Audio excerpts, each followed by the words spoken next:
So in the previous video हमने half of the types of anchorage को discuss किया. So today we are going to discuss the remaining types of anchorage, which is number one is muscular anchorage.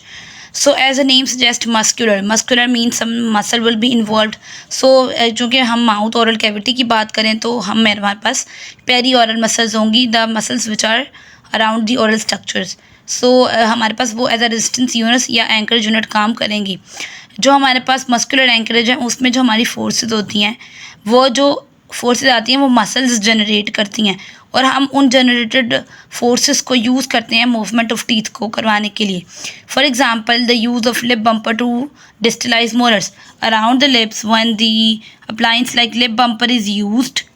ठीक है, so we are utilizing the muscles around the lips to move the teeth. The next one is intermaxillary anchorage. So there is intra. So intra means when we are walking in within the same jaw, and like for example I am walking in maxillary jaw or I am walking in mandibular jaw, like one jaw at a time. So while on units offering the resistance are present in the same jaw, the anchorage is described as intramaxillary. In this type of anchorage, the teeth to be moved and the anchorage units are all situated eitherly entirely in the maxilla और mandibular. For example जिन teeth को मैंने move कराना है वो let suppose maxilla के teeth है कि इन दो टीथ को मैंने मूव कराना है और इन बाकी टीथ से मैं एंकरेज ले रही हूँ. So this is one jaw. ठीक है, और मैं इस पूरे जॉ के अंदर ही मूवमेंट करा रही हूँ और इसी पूरे जॉ के अंदर मेरे पास वो यूनिट्स हैं जो कि मुझे फोर्स प्रोवाइड करेंगे इन दोनों को मूव करवाने के लिए. So this is called as intramaxillary anchorage and it can be in the maxilla और mandible both. But when it comes to intermaxillary, when my anchorage unit is present in the other jaw और जो movement मैंने करानी है जिन teeth की वो other jaw में. So opposite jaws में जब वो चीज़ें प्रेजेंट हैं और मैं ऑपोजिट जॉ से जाकर अपनी एंकरेज और अटेंशन या रेजिस्टेंस ले रही हूँ, that is called as intermaxillary anchorage. Anchorage in which the resistance units are situated in one jaw are use to affect the tooth movement in the opposite jaw. For example like this teeth, इसके लिए मैं encourage इस area से ले रही हूँ.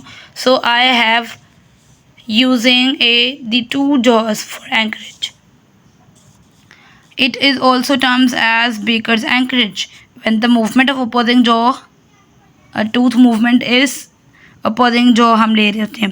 Class 2 में हमारे पास प्लास्टिक्स आते हैं एंड क्लास 3 आते हैं. This is called as class 2 के जब मैक्सिला का आपका कोई जैसे लेट्स सपोज ये दिखाया कि 9 और लोअर आपके मोलर्स, और अगर ऑपोजिट हो जाए कि अपर मोलर्स एंड लोअर के 9, तो ये हमारे पास क्लास 2 और क्लास 3 इंटरमैक्सिलरी एंकरेजेस होती हैं.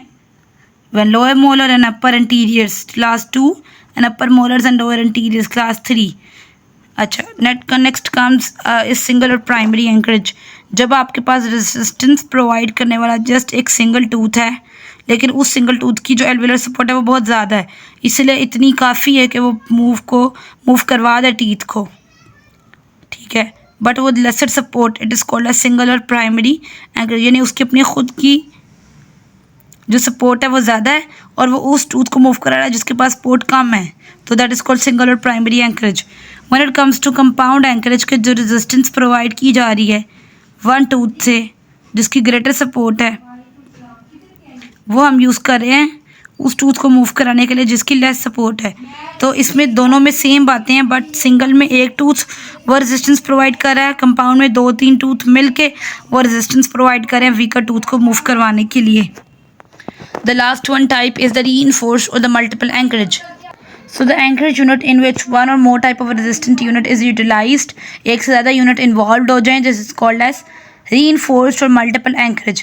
ये वो हमारे पास ऑग्यूमेंटेशन है जिसमें हम डिफरेंट तरह के मीन्स को at the same time use करते हैं, लाइक एक्स्ट्राओरल अप्लायंसेज, अपर एंटीरियर इंक्लाइन प्लेन्स और ट्रांसपैरेटल आर्चेस हमारे पास कनेक्ट करी होती है मैमोलर्स को.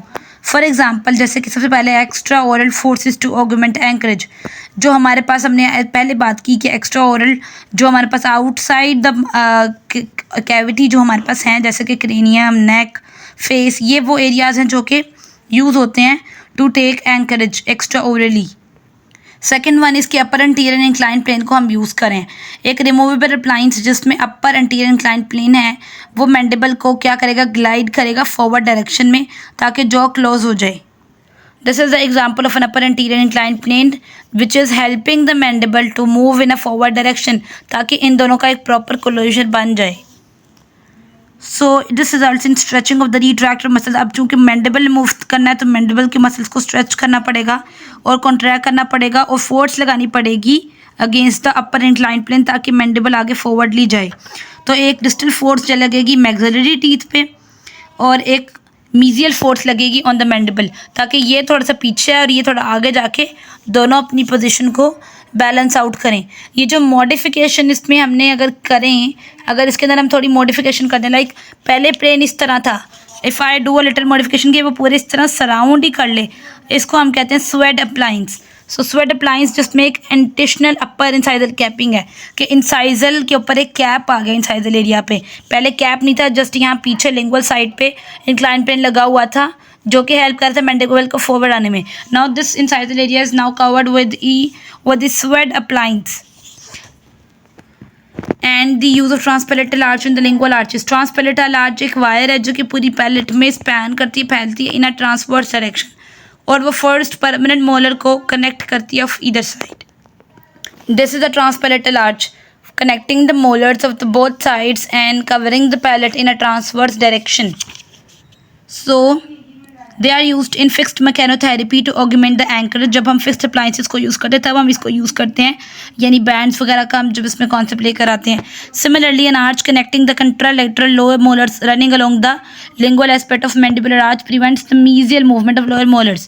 इसी तरह ये आर्च जो कि लिंगुअल आर्च है, अपर में तो वो पैलेटल एरिया में जाएगी लेकिन लोअर में तो कोई पैलेटल एरिया नहीं होता, तो this arch will go like this, would cover all the lingual surfaces of the lower mandibular teeth and it is called as lingual arch.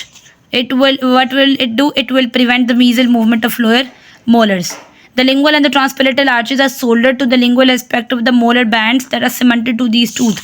कि molars के ऊपर जो bands यहाँ लगेंगे, इन bands के साथ ये wires जो हैं वो solder हो जाएंगी.